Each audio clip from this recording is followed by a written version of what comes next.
This is Lemon's Car Spotting.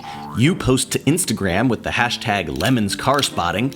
We pick the hooptiest. They are so incredibly terrible. And which one we want to become a real Lemons build. It does car-like things. We've been pushing for one of those in Lemons too, and those are very affordable.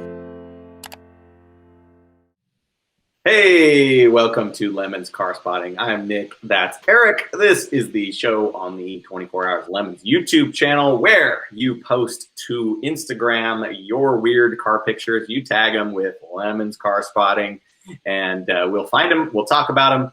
We pick 2 awards every week, the hooptiest and the Lemons car build, which of course is the car that we want to see turn into a real Lemons race car. And to decide which of us will pick which of those categories, we will use our patented choosing system, wherein the left hand represents who will pick which car will be the Lemons build, and the right hand is which one will be hooptiest. Nick, you close your eyes and you tell me when to stop. Stop. That is my left hand, right, which is reversed in the image, which makes it difficult. So you will be picking the Lemons build, and I will be picking the car that is most hooptiest out of this set of 10. Let us get underway. All righty, let's do it. And boy, oh boy. Yeah. It's a Brat. God, from the thumbnail, I thought it was like an old Mustang or something. It looks like a Kaiser to me or something. Yeah.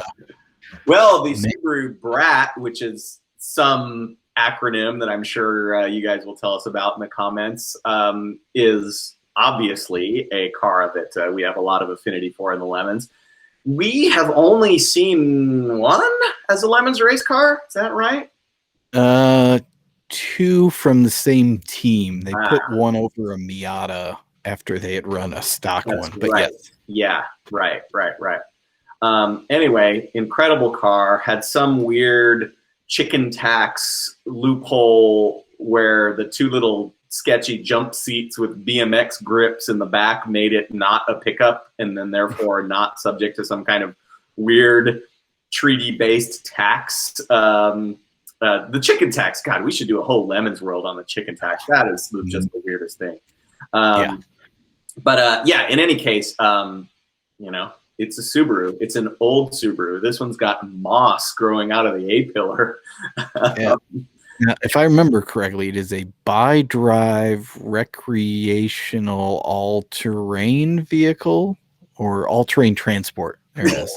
So it's actually like a 7-word acronym they crammed into 4 letters for whatever reason. Oh man, that's one of those ones where they had the last part and then they were trying to figure out like we need something that sounds cool with rat.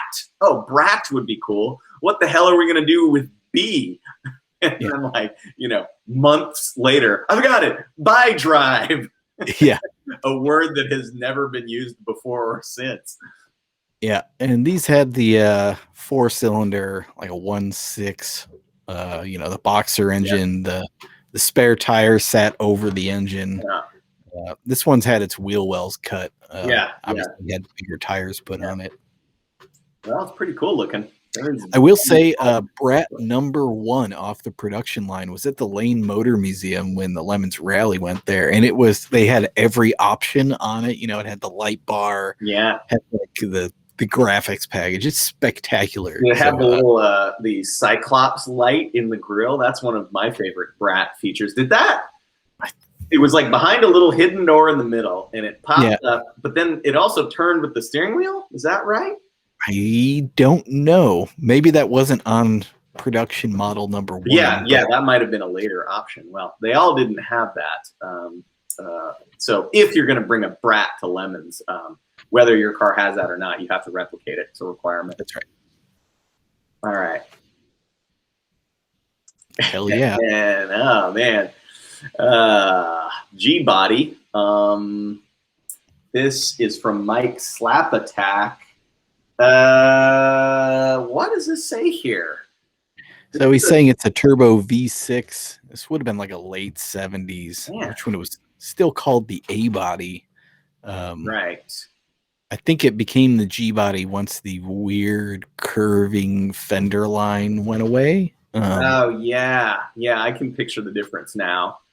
Yeah, but it has the egg crate grill, which was a holdover for a couple years too. And yeah, this was the weird malaise era when all the car companies were trying to improve power to an actual usable level while meeting the cafe standards. Yeah. So the turbocharged V6 was tried out. And you know, it probably made 180 usable horsepower for a solid 15 or 20,000 miles.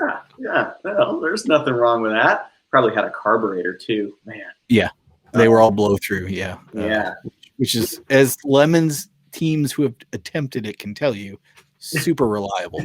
Yeah, no flaws at all. In fact, we'll even put you in Class C if you bring a blow through carbureted turbo late 70s A body. It's a loophole. You can win with that. That's right. All right, moving on. Ugh, what the? This is holy mackerel! It's the Pontiac version of the Cavalier. Or the Cobalt? Yeah, so this would be a G5. G5. Yeah. This is VA Auto Repair. That's pretty much the sum total of it, of the G5 is, Yeah, it's confusing. You know, the caption that BA Auto Repair is written is, when you see a race car in the junkyard, you pour one out. Or actually, first you take a picture, then you pour one out. I am not 100% convinced it's a race car, per se. Yeah, this one came up in another episode I filmed with Jay that may or may not have aired with a Cobalt. And I mentioned that it says a lot about the Cobalt, that the Ecotech engine that's in them, like, people want to put those in Lemons cars. Yeah. They don't want anything to do with the Cobalt or the G5 itself. Well, you know, arguably that could be said for General Motors in general, you know. That's that, you know, LS V8. Who wants any of the cars that it comes in? But hey, put that in a BMW and you got something. Yeah. All right, moving on. Speaking of race cars, what is that? Is it a Peugeot? It's from JDM Heroes, but this has a distinctly Western European feel to me. I could be completely wrong. It almost looks like a Fiat badge above the license plate. Yeah. But I don't have any idea. It could be a Hyundai Excel for all I know. Also possible. Well, as is always the case, tell us where we've gone horribly wrong by posting in the comments of what this vehicle is, because I'm sure you know better than we do. Yeah, Peugeot 10 something. Yeah, I don't know. That was my initial guess, but who knows? Anyway, flat black, flames. That means it's a hot rod, so that means it belongs here and or on a Lemons racetrack. All right. Oh man, look at that. That's great. It's a Dodge Aspen, cousin to the Plymouth Volare, immortalized in song. God, what is there to say? I mean, I think this is like peak malaise era, where this was the compact car. Right. And, you know, you could also get an Imperial that was 40 feet long or whatever. I mean, you could get a small block in them for sure, like a 318. Definitely a slant 6. I don't know that you could get a big block in them, although I'm sure people have done it. No, it might. This being a 76, it maybe had a 360 option, or there was a 360 version, but I don't. There might have been, you know, did they use these as cop cars? Yeah, totally. And they probably attempted to use them as taxis. But I can't imagine that working very well. I wouldn't be surprised if the cop car version had a big block in it. You know, 170 horsepower, 440 big block or whatever.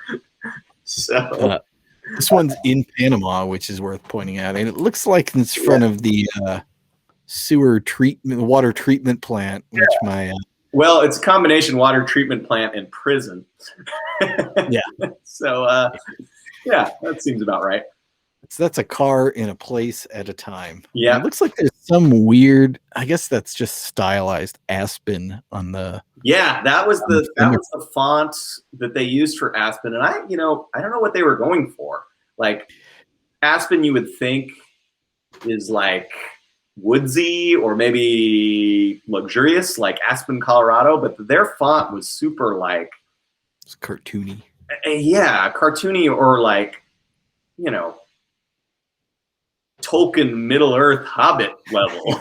Like, so I don't know. As always, Mopar doing weird things with branding, which we certainly appreciate. From this far away, it looks like Japanese characters almost. So I was very confused about that for a minute. Yeah. Well, all of you Aspen Volare experts, post what you know about the graphics package and typefaces used on this vehicle down in the comments. One more comment real quick. The gas cap lining up with the trim, always a great plan with American build quality. They're always going to line up forever. Yeah, right. That's one of those. I mean, that ties in with modern Chrysler. Like, when the Charger came out and had the cool LED outline all the way around the back, it's like, well, surely 3 years from now, you aren't going to see them with sections missing out of that. And yeah, sure enough, now you've got like a weird, like staggered line going across. But hey, aim high. All right. Oh, man. What the? That's incredible. In Scranton, nonetheless. Yeah. Oh, it's a Cutlass Sierra convertible. No, man, it's not. It's a fake Landau top. Yeah. So one of the things I've always been curious about, I have this fascination with GMA bodies, the front wheel drive ones like this. Yeah. Is that like for the first few years, like GM threw everything at them. They threw trim packages, they threw drivetrains, they threw every special edition, they threw Euro versions. And they must have sold tens of thousands of those things. And I've never seen one like this in person ever. Yeah. So they've all gone. And this one is immaculate for Pennsylvania. It's pretty incredible. Are we 100% sure that's not a convertible? I mean, I know that fake Landau roofs are totally a thing, but the fact that it's actually got like a fold seam at the edge of the trailing edge of the roof, and then if you look at the header, it's got a good 3 inches of material that sticks up above the windshield frame. I don't frankly know. They definitely was never a convertible option for them from the factory, but I mean, there was all kinds of weird convertible conversions in the 80s. Right. I also like the fact that it's parked at the garden center. I mean, that's just like, okay, Peg, going down to the garden center, hop in the Cutlass Sierra, tri-tone, possible convertible, possible Landau roof, go down, buy a shovel. That's living. Yeah. All right. That thing's spectacular. That's pretty sweet. Yeah. Ah, man. Mid-engine all-wheel drive supercar. I mean, this one's got some sweet wheels on it, too. Yeah, it does. This is from Judge Phil himself, Murley Martin.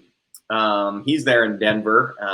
Always points out that he sees many weird four-wheel drive vehicles there still being used all the time. This Previa is one of them. I mean, what is there to say about the Previa that I haven't already said a million times on various Lemons outlets? But yeah, one of the top 10 greatest vehicles ever made. This one's hit some crap and kept going. Yeah, actually, that is a Previa weak point that I do have some experience with, is that the bumper cover is not held on by very much. Ask me how I know. So there you go. All right. Oh, what the? It's a Nash. Yeah. The front tires have deflated to the point where it looks like a hover car. Yeah. Well, that is maybe my favorite aspect of Nash's of this era is, skirts in the rear. Everybody knows those are cool. Why not put skirts in the front?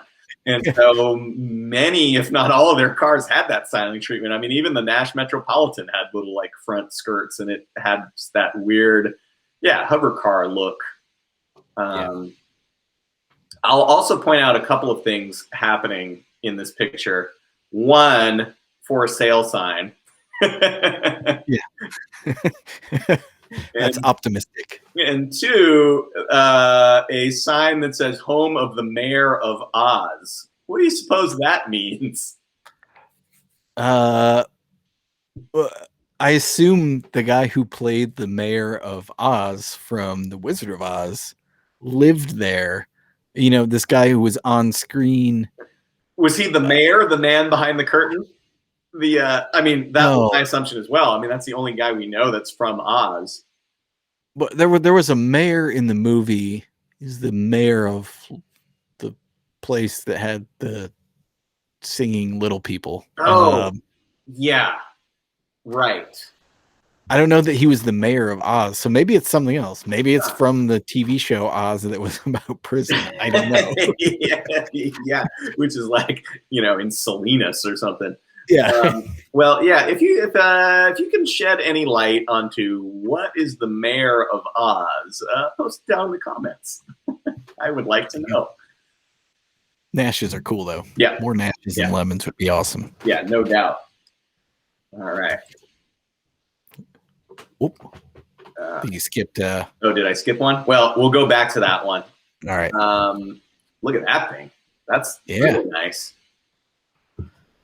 I love that it is just street parked. Living life. Yeah. Yeah. I mean, that's great. I don't understand how it survived such a life, but that one actually looks like it's been well cared for. It's on like nice white wall tires and clean wheels, and it's not all crapped up.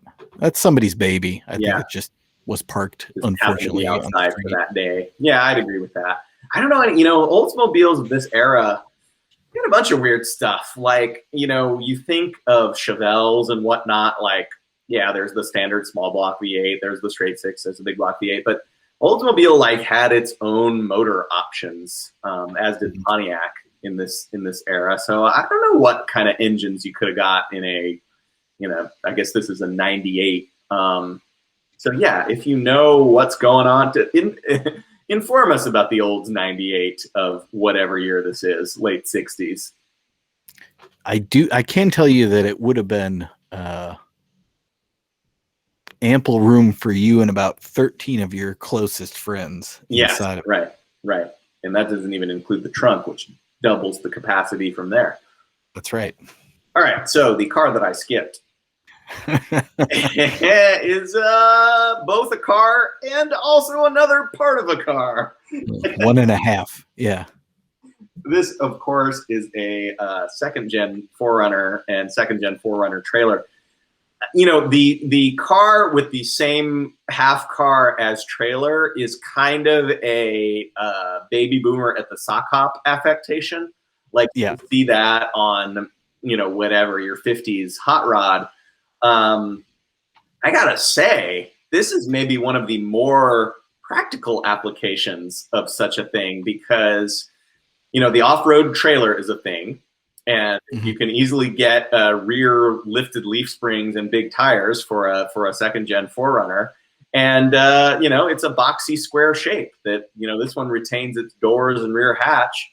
So, that's actually pretty smart for a overlanding setup. I see that it has a plate, like a real plate, like not a trailer plate, I don't think. Does that mean it can detach and drive off on its own? I don't know. It's in California, and it's Chris Blizzard who lives in California, so I assume it probably isn't a smogged car by California legality, but who cares for such things anyway? If you get pulled over in this thing and then they give you crap about, your weird half 4Runner trailer isn't registered properly, I feel like you might have an okay chance at talking your way out of it. That's probably true. I mean, you're not creating any additional smog other than the, half a mile an half a mile per gallon that you're being towed at or whatever. So yeah, right. valid. Yep. All right, that brings us to the end, which means we have to pick the hooptiest and the Lemons car build. The hooptiest goes first, and that was you this week. You know, there's a couple of big tempting ones in there, like the Nash and like the Brat. But I gotta say, that there's a certain level of care that comes with those. You know, somebody cares about that Nash enough to try to sell it, and the Brat, you know, somebody cared about that thing enough to, you know, modify it for off-road use. Nobody cares about a Pontiac G5 in any meaningful way. Yeah. It's got to be the hooptiest. I mean, Yeah.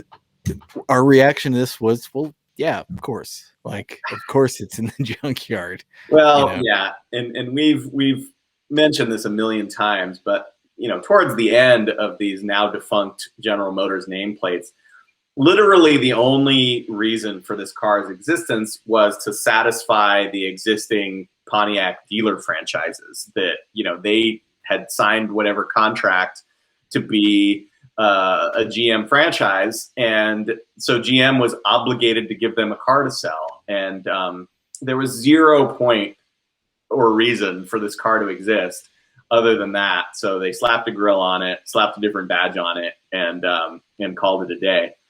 So yeah, that's about as anonymous as you can get. Yeah.